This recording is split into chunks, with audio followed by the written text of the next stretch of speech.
दोस्तों नमस्कार। असर तो पड़ा है और जबरदस्त पड़ा है, क्योंकि बीते 11 बरस की राजनीति अंतर्राष्ट्रीय छवि के आसरे इस देश की राजनीति को प्रभावित करती रही और इस देश के भीतर की राजनीतिक जीत ने अंतर्राष्ट्रीय मंचों पर एक नई छवि प्रधानमंत्री मोदी की गढ़ी। यानी अंतर्राष्ट्रीय तौर पर प्रधानमंत्री मोदी की हर यात्रा इस देश की राजनीति से जोड़ी गई और देश के भीतर की राजनीतिक जीत ने और उस जीत को लेकर जो बड़ा उत्सव तब्दील करने की स्थिति में कमोवेश हर घटना को लेकर प्रधानमंत्री मोदी और उनकी टीम लगी रही, उसने अंतर्राष्ट्रीय मंचों पर भी दिखाया कि प्रधानमंत्री मोदी इससे पहले के भारत के तमाम प्रधानमंत्रियों से कितने अलग हैं, कितने ताकतवर हैं। लेकिन अब सवाल उस असर का है जो बीते 11 बरस की छवि को या तो धराशायी कर रहा है या फिर देश के भीतर की राजनीति और अंतर्राष्ट्रीय छवि के बीच एक नई परिस्थिति को लाकर खड़ा कर चुका है।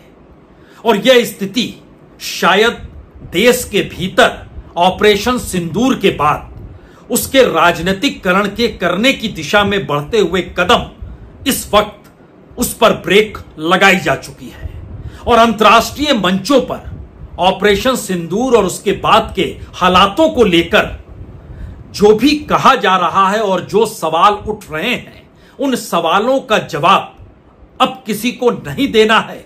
इस पर भी ब्रेक लगाने की स्थिति में अब सरकार आ रही है, क्योंकि अंतर्राष्ट्रीय मंच पर जो भी मीडिया सामने खड़ा होता है या जो भी सवाल पूछे जाते हैं, उसका जवाब भारत के भीतर के मीडिया को देने की जरूरत कभी नहीं पड़ी, क्योंकि भारत के भीतर का मेनस्ट्रीम मीडिया तो अपने तरीके से चलता है और उसको अपने अनुकूल किया जा चुका है, तो सवाल जवाब की जरूरत होगी ही नहीं। लेकिन अंतर्राष्ट्रीय तौर पर जब आप मौजूद रहेंगे और सवाल पूछे जाएंगे, तब आप क्या कहेंगे? या तो आप इनकार कर दीजिए या फिर आप अपनी बातों को कहना शुरू कर दीजिए। यह एक हिस्सा है, इसको डिकोड किया जाएगा। और दूसरा हिस्सा है कि इससे पहले जो भी घटनाएं इस देश के भीतर किसी भी रूप में, चाहे वो पाकिस्तान में आतंकवाद को आश्रय देने का सवाल हो, चाहे टेररिस्ट अटैक हो, चाहे किसी भी घटना विशेष को ले लीजिए, मौजूदा सरकार ने उसको इस देश के भीतर एक इवेंट में तब्दील करने में कभी कोताही नहीं बरती। यानी उसको राजनीतिक उत्सव के तौर पर अपनी जीत के साथ परोसने की कोशिश हर बार हुई है और वही ताकत अंतर्राष्ट्रीय छवि को बनाती है और अंतर्राष्ट्रीय मंचों पर पहुंचकर उसी छवि को भारत की राजनीति से प्रभावित करने की कोशिश की जाती है। लेकिन इस बार सवाल क्यों उल्टा है? ऑपरेशन सिंदूर और सिंदूर शब्द को लेकर जो राजनीति साधने की कोशिश की शुरुआत हुई, वो कह सकते हैं कि टेस्ट एंड ट्राई था, क्योंकि अपने तौर पर बीजेपी और उसकी अपनी मीडिया विंग हो, चाहे आईटी सेल हो, चाहे संघ के तरीके हो, वह एक उदाहरण रखते हैं और एक बात को किसी रूप में फैलाते हैं और उसके जरिए आकलन करते हैं कि इसका असर क्या होगा। तो सिंदूर एक भावनात्मक शब्द ही नहीं, बल्कि भारत में हिंदू संस्कृति से जुड़ा हुआ वह हिस्सा है जिसमें शायद बड़ा निजीपन होता है। लेकिन उस ऑपरेशन सिंदूर में से सिंदूर शब्द के जरिए जो राजनीति साधने की कोशिश की गई और कहा गया कि जब प्रधानमंत्री मोदी के तीसरे टर्म की तारीख आएगी, यानी 9 जून को 11 साल पूरे हो जाएंगे। तीसरा टर्म 9 जून को ही शपथ ली गई थी तीसरी बार प्रधानमंत्री पद की। तो 9 जून से इस देश के भीतर गांव-गांव, पंचायत जाकर सिंदूर वितरण होगा। लगाम लग गई, विरोध शुरू हो गया, परिस्थितियां नाजुक हो गई। राजनीतिक तौर पर आप लोगों की भावनाओं को खेल तो सकते हैं, लेकिन लोगों की निजी भावनाओं को उछाल नहीं सकते हैं। यह दूसरा हिस्सा है। अब इन दोनों हिस्सों को एक साथ मिलाकर जरा परखने की कोशिश कीजिए। ऑपरेशन सिंदूर के बाद जो भी सेना की तरफ से कहा गया, जो सरकार की तरफ से कहा गया, जो राजनीतिक तौर पर कहा गया, जो राजनीतिक तौर पर सवाल उठे और उनका जवाब नहीं मिल रहा था, इन तमाम परिस्थितियों के बीच सिंगापुर में एक डायलॉग होता है जिसमें दुनिया के तमाम विकसित और विकासशील देशों की मौजूदगी होती है, शिंग्रीला डायलॉग। वहां पर भारत की तरफ से भारत के सीडीएस जनरल अनिल चौहान पहुंचे, अमेरिका के विदेश मंत्री भी आए, रक्षा मंत्री आए, फ्रांस के मैक्रोन भी पहुंचे वहां पर, उन्होंने भी अपनी बात रखी। दुनिया के तमाम देशों की मौजूदगी सिंगापुर में, जो कि शुरू हुआ कल से और कल तक चलेगा, यानी 3 दिनों का यह पूरा कार्यक्रम जो शिंग्रीला डायलॉग के तौर पर जाना जाता है, और अपनी सामरिक नीति क्या है तमाम देशों की वो बताया जाता है। तो सीडीएस अनिल चौहान की मौजूदगी में वहां पर एक ब्लूमबर्ग ने इंटरव्यू लिया। ब्लूमबर्ग के जो सवाल थे और उन सवालों के जो जवाब थे, वह दोनों परिस्थिति ने एक झटके में दिल्ली के भीतर इस बात को लेकर बेचैनी पैदा कर दी कि अगर अंतर्राष्ट्रीय तौर पर इस तरीके से इंटरव्यू दिए जाएंगे तो फिर भारत के भीतर की जो पूरी राजनीति है वो कहीं डगमगा तो नहीं जाएगी। ये कंपन, ये थिरकन दरअसल आवाज तो डेलीगेशन भेजने के बाद भी उठी थी, जब कनाडा जिस रूप में सामने आया, कोलंबिया 2 दिन पहले जिस रूप में सामने आया, उसमें भारत की विदेश नीति और कूटनीति कहीं फिर से डगमगाती हुई दिखाई दी। क्योंकि जिन अंतर्राष्ट्रीय दौरों पर भारत के 7 डेलीगेशन निकले और जो मुलाकातों का सिलसिला था, वहां भी कोई वहां के राष्ट्राध्यक्ष सामने नहीं आ रहे थे। वो कह सकते हैं दूसरे, तीसरे, चौथे रैंकिंग के वरिष्ठ अधिकारियों से बातचीत होती थी, संवाद होता था। लेकिन आज एक एक चीजों को खोलने की जरूरत है, और शुरुआत तो इस बात से होनी चाहिए कि देश के भीतर जो सिंदूर ऑपरेशन के बाद सिंदूर शब्द और सिंदूर के आश्रय जिस राजनीति व्यापकता को साधने की कोशिश थी, अब वो नहीं होगा। यानी 9 जून से इस देश में सिंदूर घर घर पहुंचाने की जो पूरी रवायत तय की जा रही थी वो वापस ले ली गई, और इसीलिए प्रधानमंत्री के भाषण के तौर तरीके बदल गए। आपको याद है प्रधानमंत्री ने बीकानेर में क्या कहा था, और आप याद करना चाहेंगे आज मध्य प्रदेश में थे, वहां क्या कह रहे थे।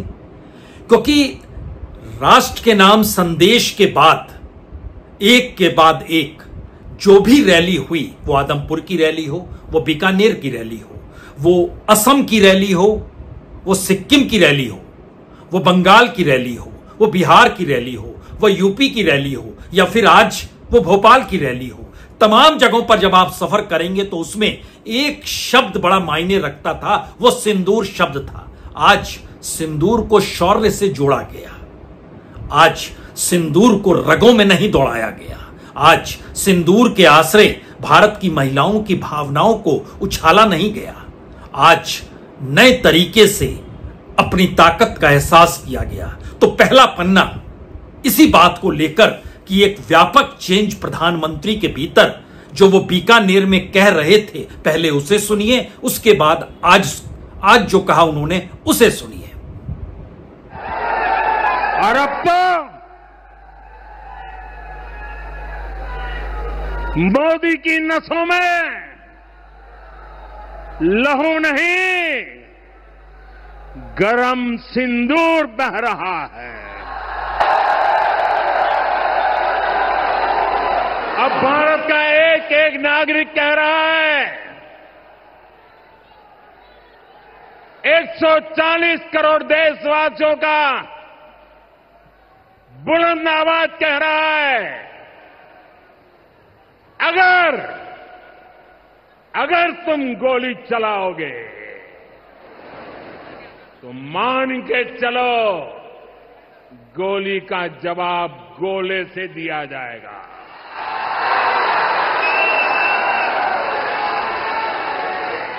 दरअसल 11 बरस की लंबी लकीर पर अगर आप चलेंगे तो हो सकता है आपके जहन में पठानकोट की घटना के बाद प्रधानमंत्री के पठानकोट के भाषण रेंगने लग जाए। उरी में अटैक हुआ था, उरी के बाद प्रधानमंत्री का भाषण आपके जहन में रेंगने लग जाए। पुलवामा में जो हुआ उसको लेकर भी कई सवाल आपके जहन में इस दौर में उठे।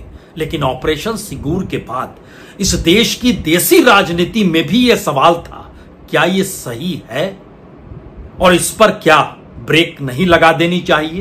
तो तय यही हुआ कि ब्रेक लगा देनी चाहिए, क्योंकि इसी परिप्रेक्ष्य में अंतर्राष्ट्रीय मंचों पर जो सवाल उठ रहे हैं वो दरअसल उस छवि को पूरे तरीके से धराशायी कर देते हैं जिस छवि के आश्रय प्रधानमंत्री देश के भीतर अलग अलग राज्यों में बीते 3 दिनों से, 5वां राज्य है मध्य प्रदेश जहां पर वो पहुंचे हैं 3 दिनों के भीतर। इस परिस्थिति में चेंज अंतर्राष्ट्रीय तौर पर क्या आया है, इसका दूसरा हिस्सा अंतर्राष्ट्रीय जिक्र हम इसलिए कर रहे हैं क्योंकि सिंगापुर में जो श्रृंगलीला डायलॉग चल रहा है वहां पर ब्लूमबर्ग ने एक इंटरव्यू लिया। उस इंटरव्यू के 2 सवालों को देखिए और उसके जवाबों को सुनिए जरा। सवाल पूछा गया, क्या पाकिस्तान ने संघर्ष के दौरान भारतीय जेट गिराए? क्या आप इसकी पुष्टि कर सकते हैं? सीडीएस जनरल चौहान का जवाब था, असली मुद्दा यह नहीं है कि कितने विमान गिरे, बल्कि यह है कि वे क्यों गिरे और हमने उनसे क्या सीखा।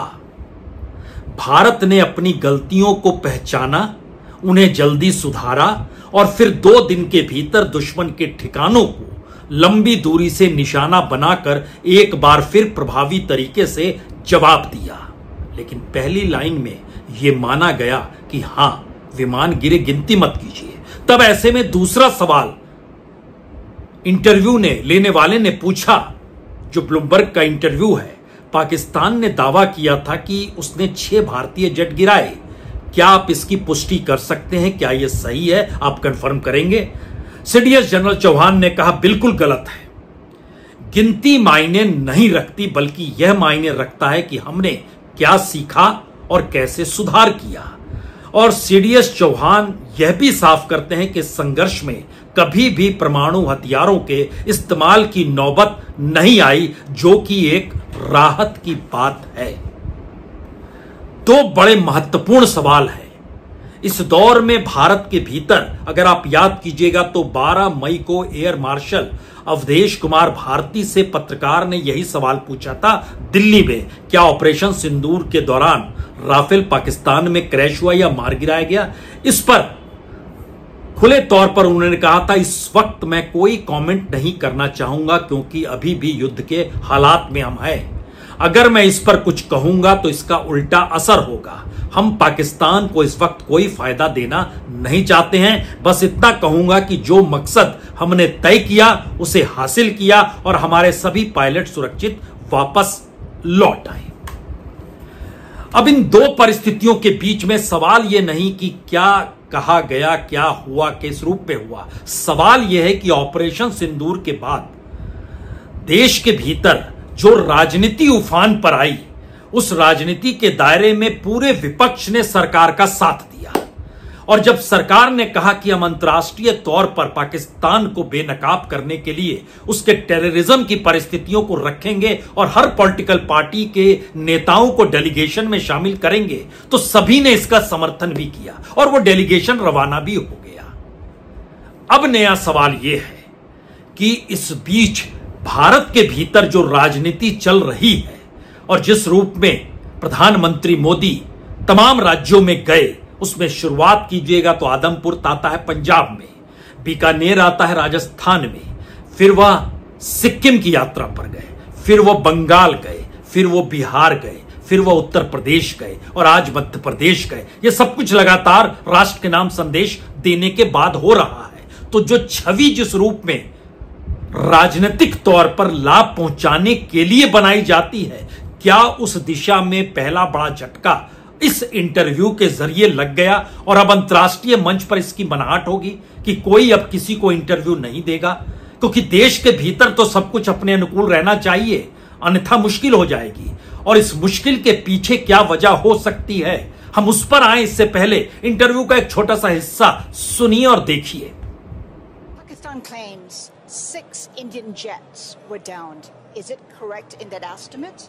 Absolutely incorrect, and that is not information which I said is important. What is important is why they were down. That is more important for us. And what did we do after that? That's more important. जाहिर है इस interview में जो सवाल उठाए गए और जिस तरीके से जवाब आए, उस तरीके से भारत के भीतर सरकार ने कभी कोई जवाब नहीं दिया। लेकिन प्रधानमंत्री मोदी की तमाम पब्लिक रैलियों में जिस परसेप्शन को रखा गया या जो नैरेटिव बनाया जा रहा है, उस नैरेटिव से बिल्कुल उलट इंटरव्यू में दिए गए जवाब है। और यहीं से सबसे बड़े सवाल खड़े हो रहे हैं कि देश के भीतर की राजनीति और अंतर्राष्ट्रीय कूटनीति को साधने के लिए अंतर्राष्ट्रीय मंचों पर भारत के सेना की मौजूदगी और इंटरव्यू क्या उस छवि को पूरे तरीके से तोड़ देती है? क्योंकि सिंगापुर में कल से शुरू हुआ यह शंग्रीला डायलॉग, और इस शंग्रीला डायलॉग की एक पहचान रही है। यहां पर चीन और रूस अपनी प्रतिद्वंदिता का असल प्लेटफॉर्म इसको मानते हैं। इसीलिए अमेरिका के रक्षा मंत्री पीट हेग्सेथ जो हैं, उन्होंने बहुत साफ तौर पर इंडिकेट किया है कि ताइवान पर चीन कब्जा करना चाहता है और एशिया में ताकत का संतुलन चीन बिगाड़ना चाहता है। फ्रांस ने भी कहा कि रूस यूक्रेन को जिस तरीके से रूस और यूक्रेन में जो युद्ध हुआ, वह पूरी प्रक्रिया जो थी वो क्या इस तर्ज पर नहीं देखी जानी चाहिए कि रूस यूक्रेन की जमीन पर भी कब्जा करना चाहता है, ठीक वैसे ही जैसे चीन ताइवान पर कब्जा करना चाहता है। वहीं दूसरी तरफ चीन कह रहा है अपनी बातों को लेकर कि दरअसल हम युद्ध की दिशा में नहीं जाते हैं, हम युद्ध के उलझना नहीं चाहते हैं, लेकिन दुनिया की आर्थिक ताकत के तौर पर नंबर 1 बनना चाहते हैं। और यहीं पर अमेरिका का रुख भी है कि दुनिया भर में युद्ध की जो भी संभावना या आशंका है उसको खत्म कीजिए और अमेरिका फर्स्ट के नारे के तहत सबको एक छतरी तले आना होगा। यानी वह भी अपनी आर्थिक ताकत को दिखा रहा है। यहां पर 2-3 बातें एक साथ मिल जाती हैं, यानी युद्ध की परिस्थिति और आर्थिक ताकत दिखाने की क्षमता, और इन सब के बीच अमेरिका, चीन, रूस को छोड़कर दुनिया के बाकी देश कहां पर खड़े होंगे, उनके लिए यह एक सवाल है। और इन सवालों के बीच में भारत की मुश्किल सबसे बड़ी यह है कि उदाहरण के लिए अब अमेरिका यूक्रेन और रूस के युद्ध या इजराइल या गाजा पट्टी का जिक्र नहीं करता है, वो बार बार भारत और पाकिस्तान का जिक्र कर रहा है। और पाकिस्तान को भारत के समकक्ष कोई दूसरा नहीं, अमेरिका ही ला रहा है, जिस अमेरिका से भारत की आर्थिक सामरिक नीति बेहद करीब की रही। यानी अंतर्राष्ट्रीय मानचित्र पर जो छवि बीते 11 बरस से प्रधानमंत्री मोदी ने अमेरिका के करीब जाने की बनाई, ट्रंप के दूसरी बार आने के बाद वो पूरे तरीके से पुल टूट गया। क्योंकि अमेरिका नहीं, ट्रंप बकायदा बार बार दोहरा रहे हैं हम ही ने सीज फायर किया। और कल रात भी जब वो प्रेस कॉन्फ्रेंस कर रहे थे व्हाइट हाउस के भीतर, जहां पर एलन मस्क के 133-35 दिन जो पूरे हुए उसके बाद वह छोड़कर जा रहे थे डीओजीए को, जो उनके लिए एक अलग से मंत्रालय बनाया गया था, वहां पर भी उन्होंने इन्हीं बातों को इसी तर्ज पर रखा जैसे यह संदेश बहुत साफ तौर पर जाए कि अमेरिका ना हो तो भारत पाकिस्तान के बीच युद्ध की आशंकाएं चरम पर पहुंच जाएगी, और अगर अमेरिका ना हो तो दोनों देश कंगाल हो जाएंगे। कुछ इसी तर्ज पर बताया गया। क्या कहा अमेरिकी राष्ट्रपति ने, उससे पहले 3 बातें गौर करने लायक है। पहली बड़ी बात तो यह है कि इसी दौर में पाकिस्तान जैसे देश को आर्थिक मदद IMF दे भी रहा है और इकोनॉमिक रिफॉर्म कैसे करना यह सुझा भी रहा है। चीन मदद लगातार कर रहा है, अमेरिका भी मदद करने लगा और रशिया ने भी इस बीच में पाकिस्तान की मदद की। और भारत लगातार अंतर्राष्ट्रीय मंचों पर पाकिस्तान की अपनी नेशनल पॉलिसी को टेररिज्म के साथ कैसे उसने जोड़ा हुआ है, इसको बताने से चूक नहीं रहा है। यह स्थिति बिल्कुल नई है बीते 11 बरस की उस राजनीति में जिसमें भारत के प्रधानमंत्री की अंतर्राष्ट्रीय छवि और देश के भीतर की राजनीतिक जीत दोनों एक हाई पॉइंट पे चलती चली गई।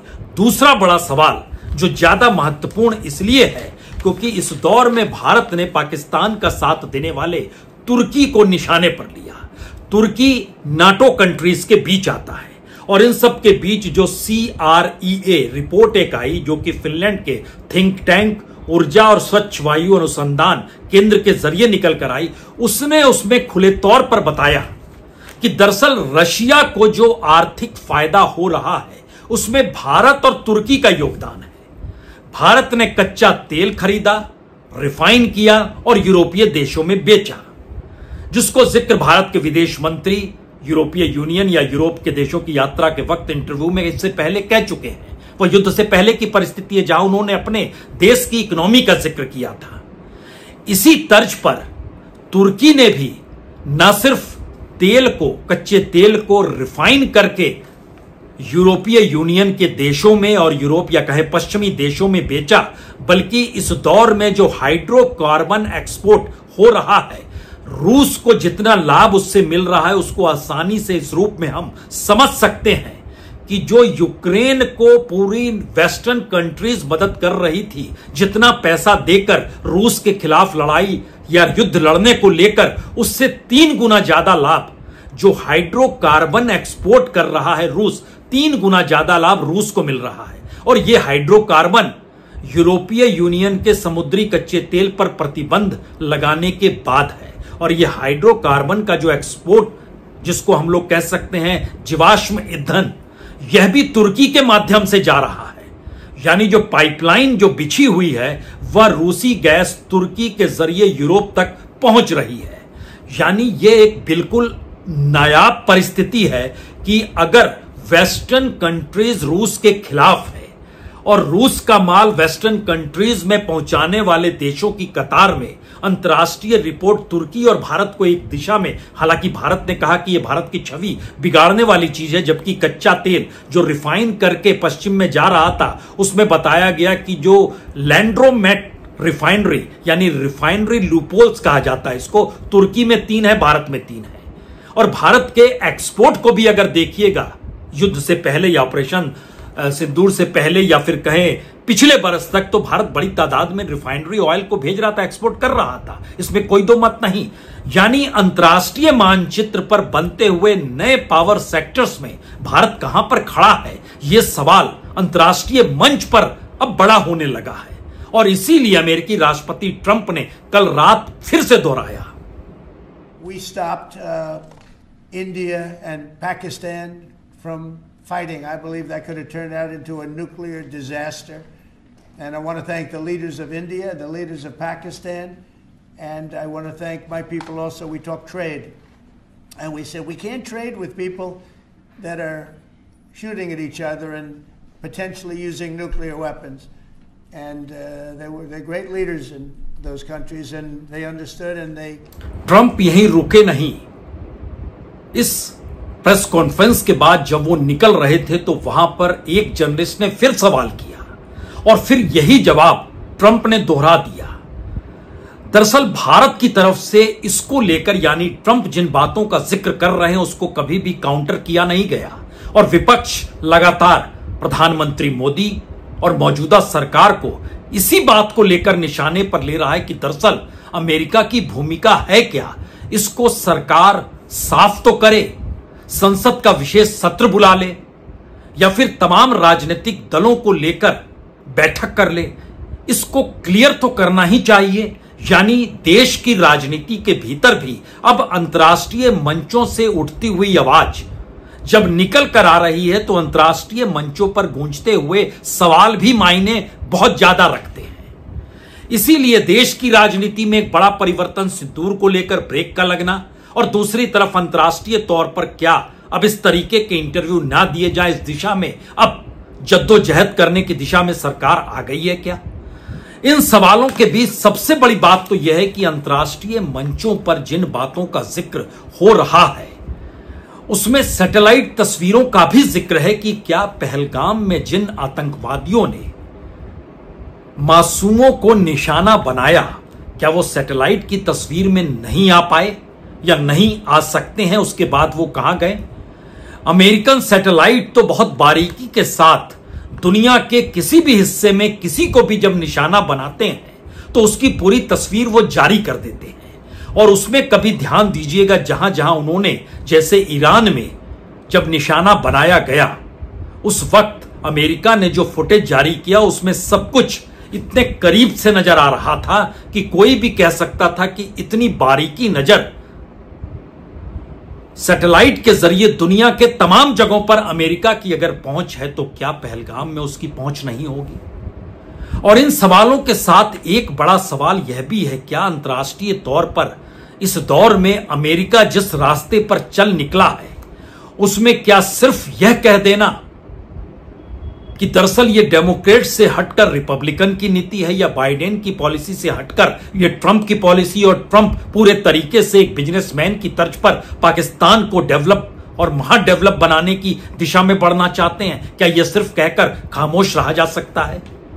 क्योंकि सीरिया के भीतर वहां पर टेररिज्म के साथ राष्ट्रपति ट्रंप का खड़े होना, ईरान को एक झटके में हरी झंडी दिखा देना, एक झटके में अरब कंट्रीज और मिडिल ईस्ट के बीच आकर नए नए समझौते करना, एक झटके में पाकिस्तान को लेकर भारत के समकक्ष लाने का प्रयास करना, एक झटके में टेररिज्म को लेकर खामोशी बरतते हुए न्यूक्लियर युद्ध की संभावनाओं की दिशा में ले जाने की सोच को रखना, ये तमाम बातें दरअसल भारत की उस अंतर्राष्ट्रीय छवि को कहीं ना कहीं आहत करती है जो अंतर्राष्ट्रीय छवि बीते 11 वर्षों में प्रधानमंत्री मोदी ने अपनी छवि के साथ जोड़कर बनाई। शायद पहली बार उस पर सवालिया निशान है, और इसीलिए सवाल है, क्या देश के भीतर अपनी छवि को बनाए रखने की जद्दोजहद जिस दर पर राज्य दर राज्य घूमते हुए पब्लिक रैली के जरिए प्रधानमंत्री मशक्कत कर रहे हैं, क्या वह इस दिशा में ले जाता है जहां पर अपनी राजनीतिक ताकत को तो देश में बरकरार रखा जाए? इसीलिए यह पूरा प्रयास हो रहा है, शायद आप कह सकते हैं हां। लेकिन इसके हटकर पहली बार अंतर्राष्ट्रीय मंचों पर और भी बड़े सवाल हैं। उन सवालों के दायरे में बांग्लादेश का सत्ता परिवर्तन भी है। यानी बांग्लादेश में एक झटके में जिस पॉलिटिकल पार्टी को चुनावी जीत मिलती है, वह पॉलिटिकल पार्टी शेख हसीना की एक झटके में सत्ता से बेदखल हो जाती है। तो क्या उसके पीछे अमेरिका था?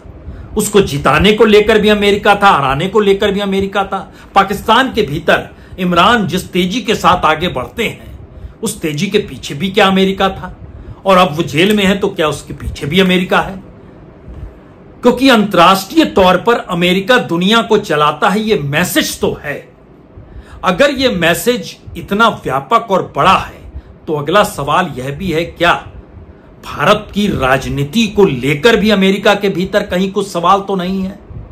और यह सवाल स्टारलिंक और क्रिप्टो करेंसी से होते हुए कहीं एक नई परिस्थिति को देश के भीतर पैदा तो नहीं कर देंगे?